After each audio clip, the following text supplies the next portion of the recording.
là, t'es dans quel état d'esprit? Là, je suis là pour bosser.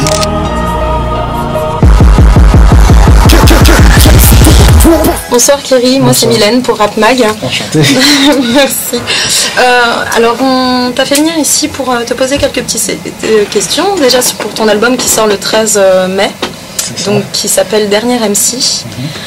Ma question est pourquoi Dernier MC? Qu'est-ce qui t'a... En fait, c'est tiré d'un titre qui s'appelle Dernier MC aussi, qui est dans l'album.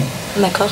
Et aussi, et ce titre s'appelle Dernier MC parce que la dernière phrase du morceau disait « Ne baisse jamais ton froc, même si ça les choque et que tu dois être le dernier MC ».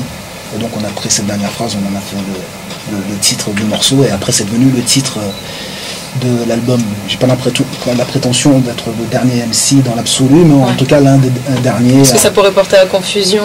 Non, j'ai fait un remix de ce morceau, Dernier MC, avec beaucoup d'autres rappeurs comme Lino, comme Silla, le belge ou encore Tunisiano, donc qui montre que je ne crois pas être le dernier MC dans l'absolu, mais en tout cas l'un des derniers à essayer de mettre un peu de fond dans le rap. Voilà. D'accord. Je te parle de Vendetta, donc un morceau de ton album qui fait référence aussi à un jeu de mots. Ouais, c'est un jeu de mots, parce que ça s'écrit là, je l'ai écrit en 2 mots, c'est-à-dire Vent, V-E-N-T, et Detta, comme l'État. D'accord. Voilà. Qu'est-ce que tu pourrais nous dire sur ça C'est un titre qui parle un peu, qui parle des médias, et de la façon dont les médias traitent une partie de la population française, et pour moi, essaie de diviser la France en deux, en faisant croire qu'il y a des gentils, et des méchants, et il se trouve que les méchants sont souvent les musulmans. Voilà. D'accord. Donc c'est vraiment une catégorie en fait que tu essayes de... en tout cas c'est pour moi c'est un peu la voie que suivent à peu près tous les médias en France aujourd'hui. On dirait qu'il y a une feuille de route qu'ils ont tous reçue et qu'ils doivent tous respecter cette feuille de route. Et qu'on leur a demandé de faire en sorte que le musulman soit vu comme un terroriste, et quand il n'est pas un terroriste, il est quelqu'un qui pille la France en abusant de la sécurité sociale. Voilà, j'ai l'impression que c'est un peu le mot d'ordre et c'est la feuille de route que respectent tous les médias, et donc avec le petit pouvoir que j'ai, le petit média que j'ai, j'essaie de leur rendre la monnaie de leur pièce. Quoi. Et ce titre va être transformé en clip, enfin tu comptes en faire... Oui, on compte le clipper. Ça va être un clip qui sera assez choc, dans lequel il y aura normalement l'acteur Roche Dizem. Voilà. D'accord. Ok, ça marche. Et en plus, il y a une petite sonorité aussi électro que j'ai pu remarquer. Et pourquoi changer, enfin, de passer du rap à l'électro? Qu'est-ce que tu as voulu démontrer? Non, ça reste du rap, mais à chaque album, on essaie de faire évoluer un peu la musique. Je travaille avec Tofa qui réalise cet album-là, et lui en ce moment, il est très dubstep, très électro, donc on a ramené une petite touche comme ça sur quelques morceaux. Hein, une petite touche d'originalité 2013. Voilà, et donc ça met un peu de fraîcheur, et puis comme c'est un album qui est aussi conçu pour la scène, puisque je prépare un Bercy en novembre, et donc on essaie de faire en sorte que tous les morceaux soient scéniques. Voilà.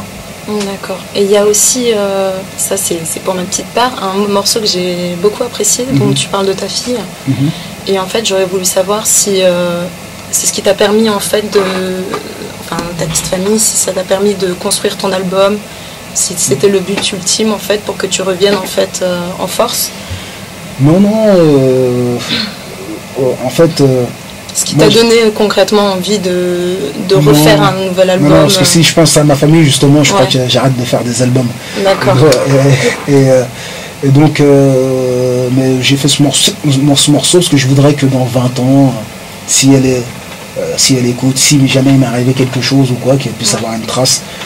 Voilà, j'imagine mal que je sois un artiste et que je fasse une longue carrière et que j'ai une fille et que j'ai pas fait un morceau pour elle, quoi. J'imagine même pas ça. Donc ce morceau pour moi il était nécessaire. D'accord, très bien. Bonjour, je suis Cassandra Fortuna, je suis pigiste pour Rapmac Haïti. Kerry James, dernier album Mes Cérémonies, sort ce lundi. Est-ce qu'il y a un titre où l'artiste fait référence à ses origines? Fait-il un clin d'œil à Haïti? Dans cet album, je cite plusieurs fois Haïti, comme dans le morceau Y a rien, par exemple, où je dis Port-au-Prince, Congo, Mali, Bénin. Je sais même plus d'où je viens, tellement je viens de loin. Mais bon, je pense que je l'ai souvent fait. Par contre, j'ai pas encore écrit une chanson totalement dédiée à Haïti pour la simple raison que je suis quelqu'un de sincère et j'aime pas parler de choses que je ne connais pas. Et même si j'aime Haïti, en réalité, je ne connais pas. Je ne connais pas Haïti, en tout cas, je connais pas assez Haïti pour pouvoir faire une chanson et je voudrais pas dire n'importe quoi. Donc j'ai l'intention de venir, j'ai l'intention d'y aller cette année et peut-être qu'après ce voyage, j'écrirai quelque chose spécialement dédié sur Haïti. Haïti, ça vous dit quoi? Vous avez réalisé un concert de solidarité en faveur de ces pays. Faut-il s'attendre à d'autres projets en faveur de ce pays? Déjà, il y a 3 ans, j'en avais fait un premier concert de solidarité. Et ensuite, là, j'ai fait celui-là il y a à peu près 1 mois ou 2. Et donc, parce que j'essaie de faire un travail qui soit un travail sur le long terme, et je ne voudrais pas faire justement que de la solidarité spectacle et attendre qu'il se passe un événement vraiment dramatique pour être solidaire. Donc, je pense dans le futur, je continuerai encore à faire d'autres concerts parce que c'est là où excusez-moi, donc je continuerai à faire d'autres concerts parce que c'est là où je suis le plus efficace, je pense. Quels sont les projets de Kerry James pour ce pays qu'il a pu faire ses premiers pas? Tes premiers pas. Déjà mes premiers pas, je ne les ai pas fait en Haïti parce que moi, mon père et ma mère sont haïtiens. Ma mère était enceinte de moi, elle a voyagé d'Haïti jusqu'en Guadeloupe, et donc quand elle arrive en Guadeloupe, elle était déjà enceinte de moi, et donc je suis né en Guadeloupe, ce qui m'a permis d'avoir les papiers français. Voilà, vous comprendrez pourquoi ce voyage, et voilà, ça me permet aujourd'hui d'être ici. Et donc après j'ai grandi en Guadeloupe, après j'étais en France, j'ai été en Haïti une fois quand j'étais très jeune en voyage avec ma famille, mais j'ai pas grandi en Haïti. Le groupe Espoir pour Haïti existe-t-il encore? En réalité, c'est pas vraiment un groupe, on n'a pas pris de pacte ensemble. C'était un projet sur une chanson multi-artiste et on a appelé ça Espoir pour Haïti, mais pour l'instant, c'est pas un groupe qui a l'intention de durer. Voilà. La réussite des jeunes de quartiers populaires, c'est l'un des engagements de Kerry James. Cet engagement s'étend-il à Haïti? C'était moi, Cassandra Fortuna, pour Rapmac Haïti. Je pense que mon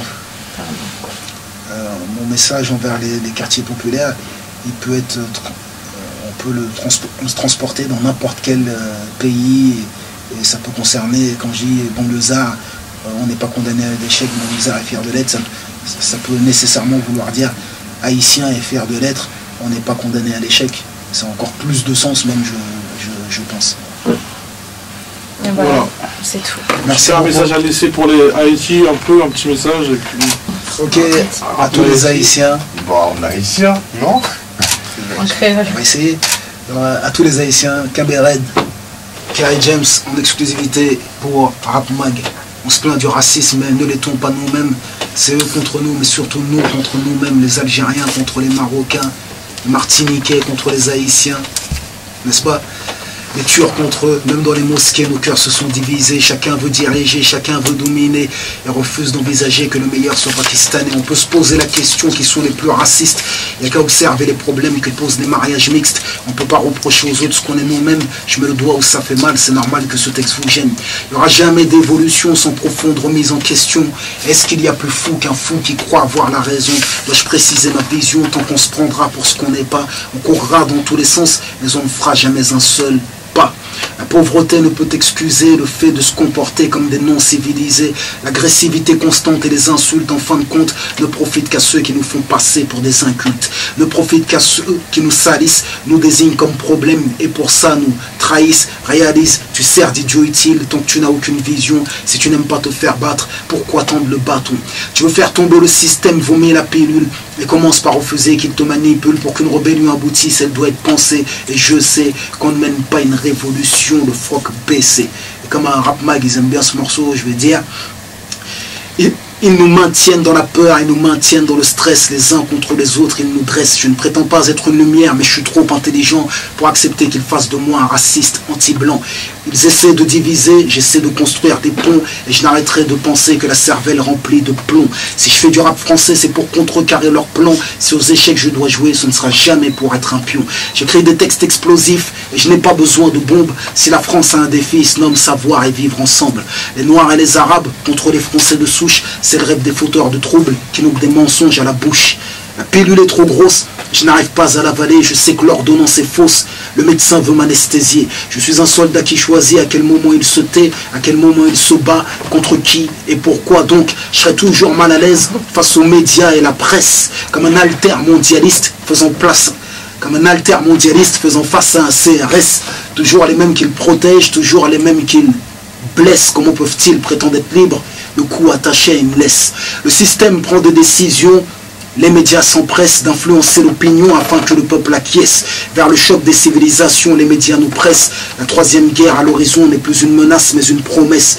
J'accuse les médias d'être au service du pouvoir, de propager l'ignorance et de maquiller le savoir. Pour ne pas le voir, il faut être stupide, ou alors il faut le vouloir. Je refuse de croire un agent cupide, chargé de travestir l'histoire. Vendetta, les médias véhiculent des mensonges d'État. Peace à Rap Mag, à bientôt. Ne baisse jamais ton froc, même si ça les choque et que tu dois être le dernier MC.